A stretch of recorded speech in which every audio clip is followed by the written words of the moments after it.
video tutorial series of computer network subject. In this video, I will explain the IP addressing and DHCP concept with context of network layer. I am Jishan Sheikh, Assistant Professor in IT Department of LJ Institute of Engineering and Technology. So, when we talk about the network layer in OSI or TCP IP model, basically it provides the service of routing the packets from one host to next host. So, network layer contains many protocols. For example, ARP, RARP, IP. From that, I will explain here IP addressing technique and then after DHCP protocol. So, how exactly IP addressing is assigned to particular devices? So, for that, ICNA agency is available that assign specific public IP to our ISP.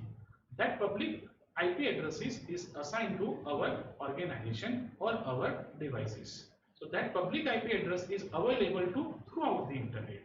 So how many IP addresses available in real time? If number of devices that are connected in real scenario with the internet, that all the contains IP addresses. So in whole world, how many IP will be generated? So for that constraint, we have to use different constraint that help us to understand the IP concept. So basically IP having two types, IP version 4 and IP version 6. So when we are talking about IP version 4, it contains 32 bits IP address, and if we are talking about IP version 6, it's having 128 bits. In this video we are considering the version 4. So when we are talking about the IP address, it contains the proper header format. In that header format, our packets will be encapsulate our particular data and transfer to the next router. We will understand here how exactly IP address is containing the network bit and host bit to identify particular organization or device. So when we are talking about the IP contains basically two parts. One part is network ID and second one is host ID. Host ID will identify the particular device, where the network ID will identify the particular network from where all the requests are coming inside and requests are going outside. For that identification, we are using different type of class type. That class type will define from which category we are using this IP. Now let's understand particular concept one by one. So when we are talking about the classes, the whole class will be divided into the broad 5 categories: class A, B, C, D and E. So from among 32 bits, class A having a first byte, or we can say that it is total, it consumes 8 bits for our network ID, and remaining 24 bits are used for the host ID. So my networks, so according to class A scenario, we can consume 2 raised to 24 hosts, where the network ID contains 2 raised to 8 bits. For the class B, we can see that it can use total 16 bit for network ID and remaining 16 bit for host ID. Whereas in class C, we can use total 24 bits for our network, and for remaining 8 bits we can generate the host. Class D and class E will uses for the purposes of multicasting and reserve for the future uses. So when we are talking about class A, we can see here first bit will be 0 always. When we are talking about class B, so first bit is 1, second bit is 0. When we are talking about class C, first 2 bit is 1 and third bit is 0. In class D, first 3 bit is 1 and fourth bit is 0. Whereas in class C, first 4 bits are 1. That will be calculated in the later part. But for the identification of class, we can use this particular concept. Now we are learning how the particular decimal notation is used to identify our IP. So if you are observe any IP address for your devices, you can see like this. There will be some decimal number contains a value from 0 to 9 with dotted notation.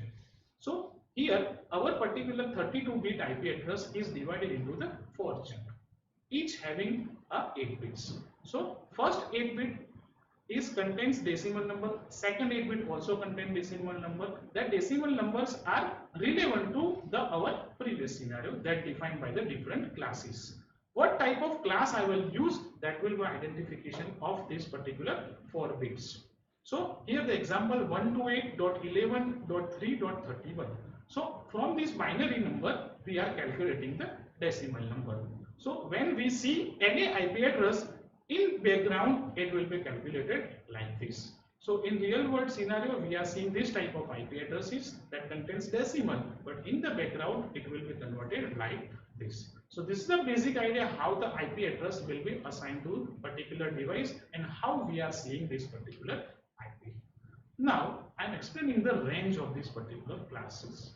Okay, which type of IP addresses, which type of host ID and network ID assigned.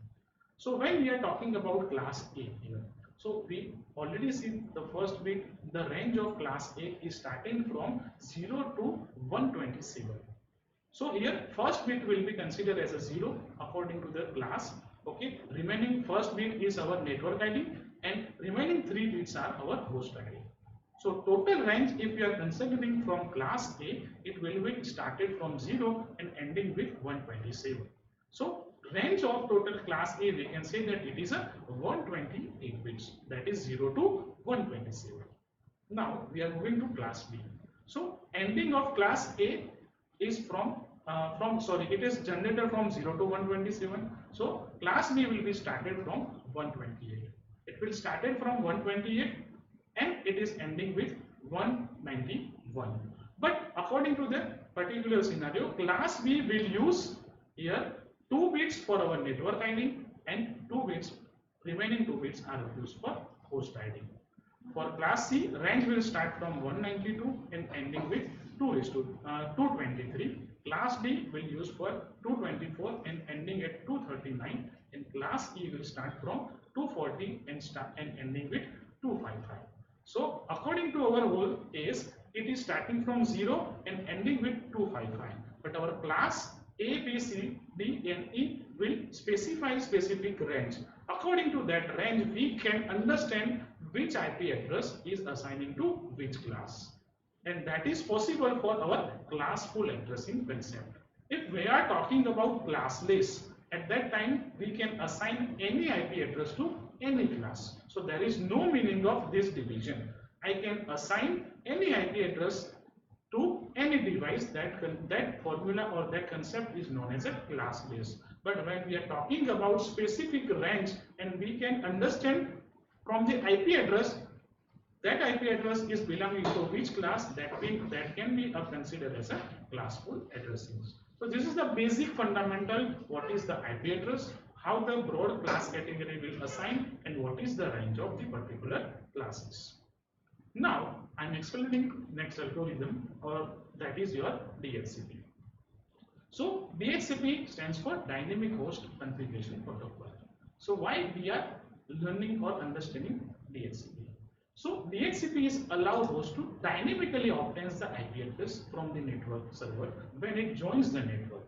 So when we are talking about assigning IP to any device that are connected to the network, that will be two cases. First case is static.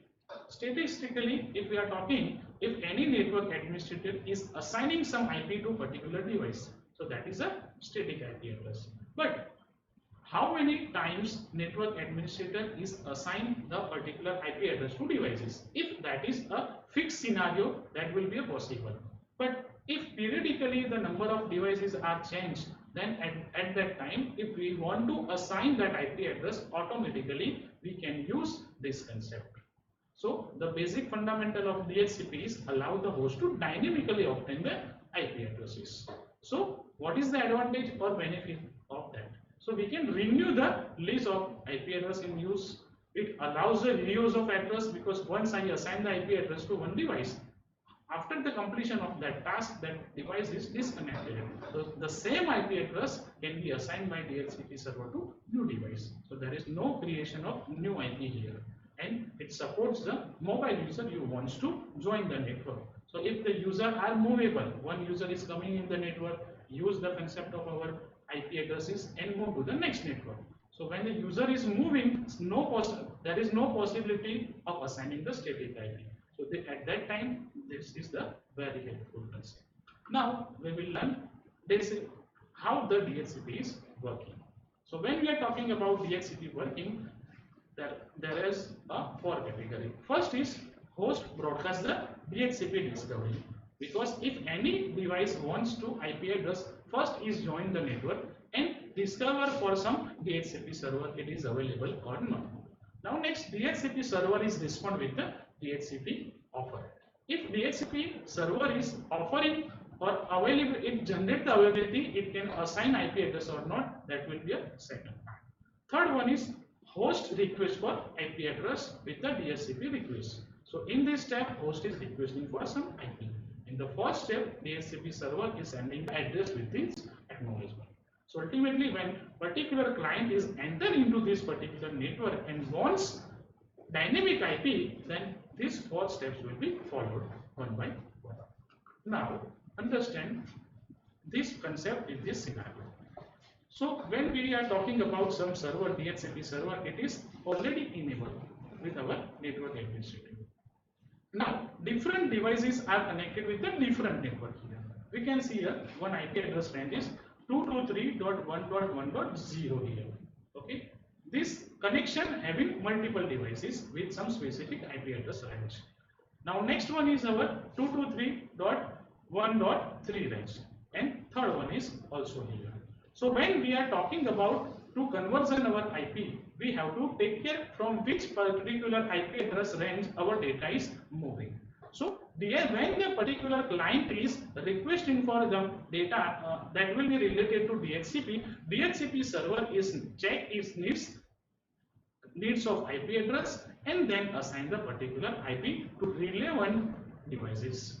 So this is the basic architecture how the DHCP is assigning the IP according to the range of this particular device.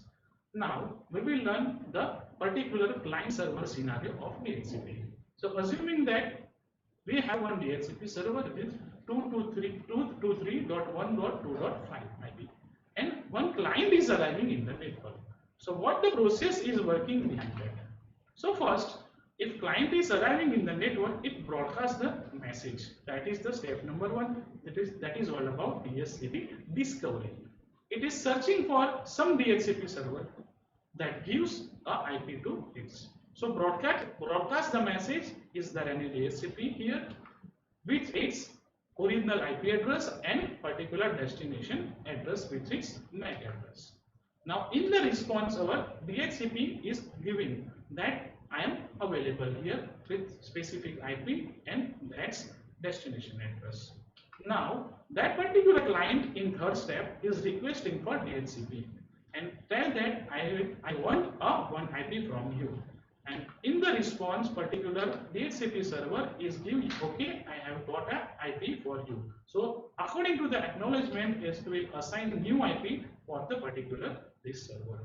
So this is the basic client server scenario for DHCP, how the client is entering into the particular network, how the IP for the IP address in first request, in the response DHCP is offering the data item with this help of this posted. Now understand this DHCP request according to this scenario. So how exactly the data is flowing here? Now let's see first DHCP server is performing this task and it will go to the UDP that is the available at the transport layer. So first here DHCP server is formulates the acknowledgement that containing the client IP address that have to assign an IP address of this first hop of the router. From that the request is coming of the client. So here total encapsulation is performing here with the help of this particular package. So encapsulation of DHCP server is performing with the frame forwarding to this particular client and daemons will be performed at the client side. And client now knows the IP address which will be available, which will be generated by the DHCP server, and it will move that package to its first hop address. Now next scenario we can consider that how that response will be generated here.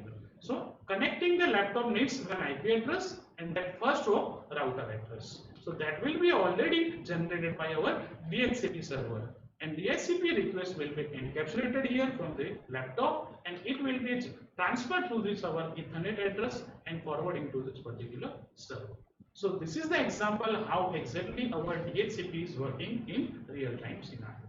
So in this video, I conclude about what is the IP address and how DHCP server is assigning IP to any device which connect to the network. So thank you for watching this video.